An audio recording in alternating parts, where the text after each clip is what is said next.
Hi everyone, I'm Hamza Khan, Associate Director at Grant Thornton, and I lead our private equity sponsor coverage efforts for the firm nationally. Welcome to our private equity series. Today we'll be discussing a popular topic in current economic uncertainty, business optimization, preparing for the year ahead. After a couple of very difficult years, we find ourselves in an economic uncertainty with a lot of external factors affecting business performances. From high inflation, energy crisis, the war, change in government, continuing supply chain and staffing issues, and more recently, interest rates rising. Let's first start with introductions. Pete, would you like to go first? Yep, I'm a director at Inflection. I focus on business services and financial services. I'm Nicola Sartori. I'm a partner at Grant Thornton and I head up our retail and consumer team, and I've been in mergers and acquisitions for over 20 years now. I'm Zahir Kazmani. I'm an investor at BGF in the London and the South East team. Yeah, hi, I'm Joe. I'm from LDC, where I'm a director. My principal areas of focus are on consumer and also healthcare, but we span a number of different industries.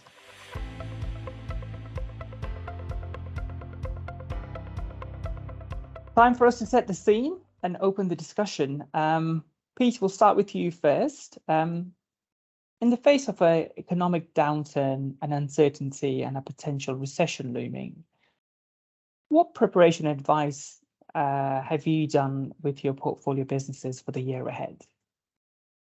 Yeah, I mean, I think it's fair to say, Hamza, that sadly, a few of the warning signs have been looming about recession for a little while now. So as a firm, there's been a number of actions we've taken in preparation. Won't go into all of these in detail, but I think it's probably worth flagging a few. So first one, obviously we've seen which impacts everyone in private equity or any business which has got debt. So we've been living in a benign interest environment for the last 15 years. All of a sudden, interest rates are increasing. So SONIA, which has materially increased over the last couple of months, has meant the overall debt service costs have spiked. And so from our perspective, whilst we don't over-lever our businesses, what we've been doing is trying to run some scenario analysis to see if a recession does impact, what's the potential impact on revenue. You then have challenges around working capital, and obviously debt service cost increasing as well. So obviously that can be quite a toxic environment. So we've been running a number of scenario analysis to make sure that whatever happens, we're sufficiently comfortable around liquidity challenges that might exist. And then so beyond that, as a firm, earlier this year, we ran a portfolio exchange, which we do on a regular basis under various different topics. This is for all our portfolio companies, and this was very much a focus on strategy for dealing with an inflationary environment. So this was led by our commercial strategy team, and it was trying to sort of work out best practice, how to deal with an inflationary environment and what are the potential options and tools that businesses can use to try and mitigate that.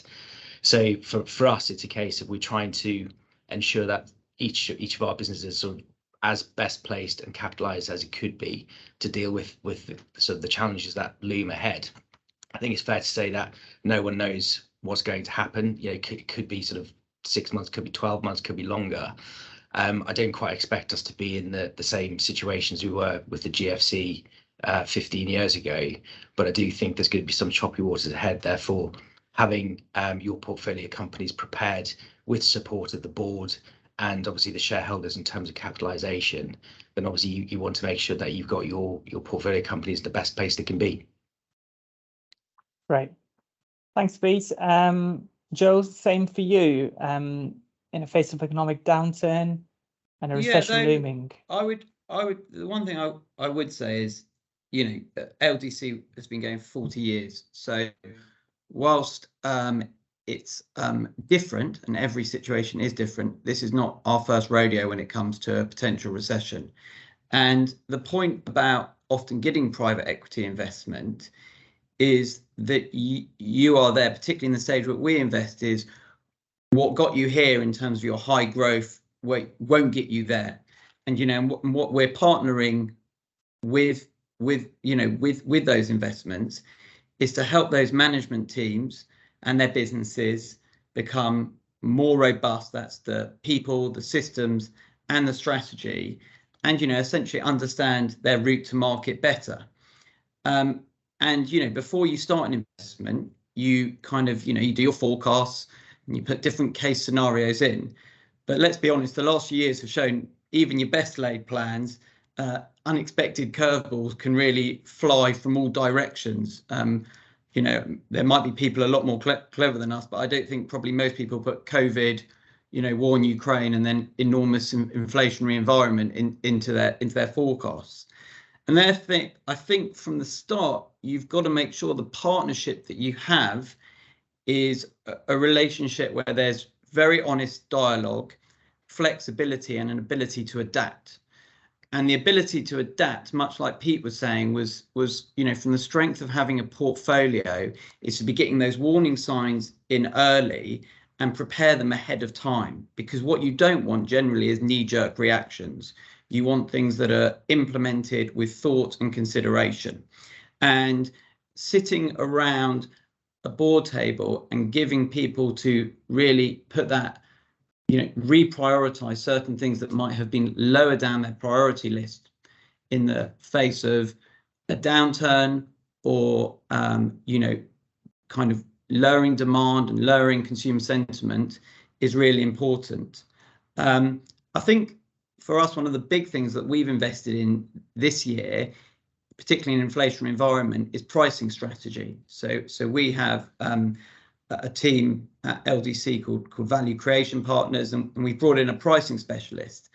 And that is really to be able, you know, how you price and how you market that price, how you go to market with confidence with that price, without alienating your customers and reassuring them that it's appropriate that you're pricing that way. Because, you know, in this environment, you can't just keep to the same pricing strategy that you might have had before.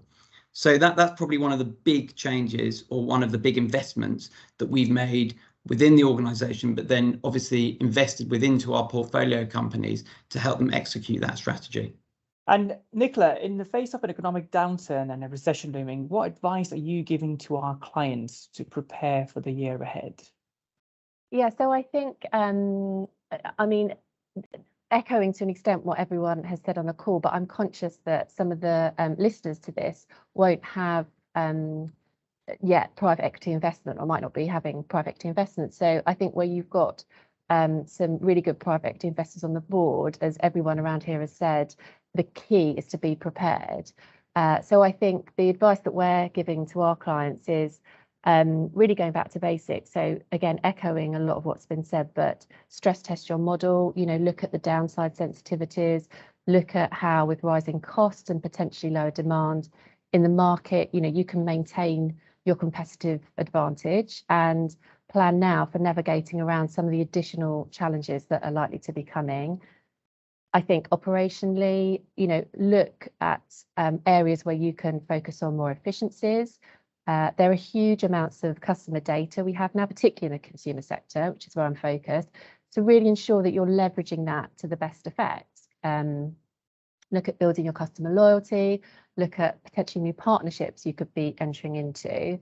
And then I think if the situation does become worse, again, echoing what's already been said, but look at your projections, really focus on your cash flow, ensure that if you've got debt in there, you can still service your debt and you're not going to breach covenants, particularly with some stronger sensitivities and some increasing costs. And think maybe in advance around, you know, are there other finance options that might be available, and look into those. You know, if you've got a big property portfolio, you know, are there negotiations that you could start to be having now, conversations around making your cost base more flexible? I think the key message, though, to all of our clients, and this has definitely been echoed so far, has been just plan ahead, have lots of conversations, have that at board level, and ensure that you're well prepared for what's coming.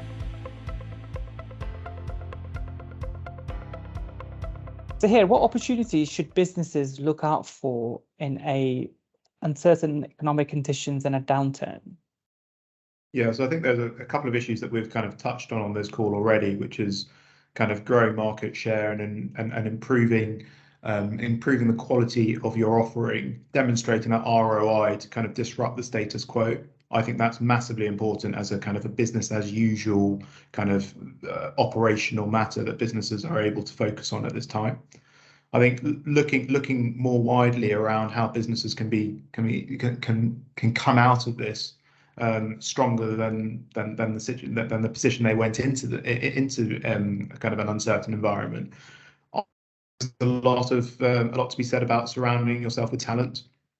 So again, at the coalface, there is opportunity in businesses to acquire talent into the business. But equally, it's making sure that those boards are fit for purpose and resilient enough to kind of to charter territories over the next steps.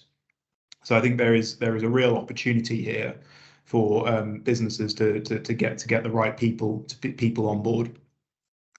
I think also there is naturally going to be an opportunity for winning market share via acquisitions, and having a well-funded partner to be able to support a buy and build strategy is going to be a really interesting way and a really interesting opportunity for businesses.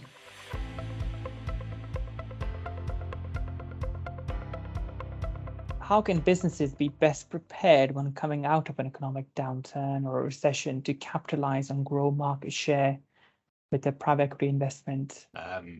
It's about ensuring that everything that can be optimized is. And I think the hard work starts now. So this isn't about waiting until a recession actually hits to then start thinking about what you need to do. Because if, as we come out of recession, or as Joe points out, sort of different sectors will get green shoots earlier than others. I think what happens is, if you're still backward looking at that point and dealing with the potential challenges that the recession has brought, you're going to be behind the curve already. So for me, this is about not necessarily chasing revenue. This is about making sure that you're optimizing the efficiency of the business, both from a profitability but also balance sheet perspective. And there may be risks that the business isn't prepared to take in the short term, but again, it's that agility, it's having the regular dialogue, and as a board making sure that when things are being brought up as opportunities, everyone's aware of the calculated risk and ultimately the value at risk that's being used in order to drive growth. But I think it's fair to say that any well-capitalized private equity-backed business should benefit materially in any sort of in an upturn in the market. And I think sort of collectively between the three of us on here, our portfolio companies will be in that position to really drive growth going forward. So I think we're very lucky in terms of the position we're in. And I think for us that the volatility in the markets naturally creates opportunity. I think probably the one thing to consider is around debt strategy, because with a recession, typically the banks will tighten what they're prepared to do. So from a buy and build perspective, that might become more challenging. Flip side is entry multiples or acquisition multiples potentially become cheaper. So the two tend to go hand in hand. But I think it's just making sure that everything from your front end commercial strategy, internal operational efficiencies, and then balance sheet perspective, ultimately, if they're all in a good place, then you should be ready to pounce as those green shoots come through. Thanks, Pete. Zahir, over to you. How can businesses be best prepared when coming out of a downturn and recession to capitalize and grow their market share with a private equity partner?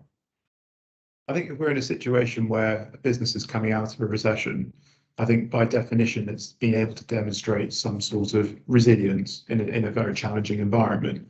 So being able to articulate that resilience becomes very important, and it's a case of everyone collectively around the board understanding what they do well how they are impacted and where the areas of sensitivity are, what the learnings are from operating in a challenging environment, what drives your margin, and how does this convert to cash. I think all of those become very important in understanding where the opportunities lie as we come out of a recession.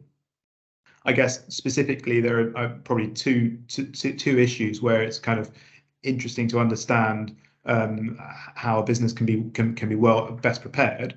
One is just making sure after a difficult period, making sure that the right team is in the business driving growth for the next stage.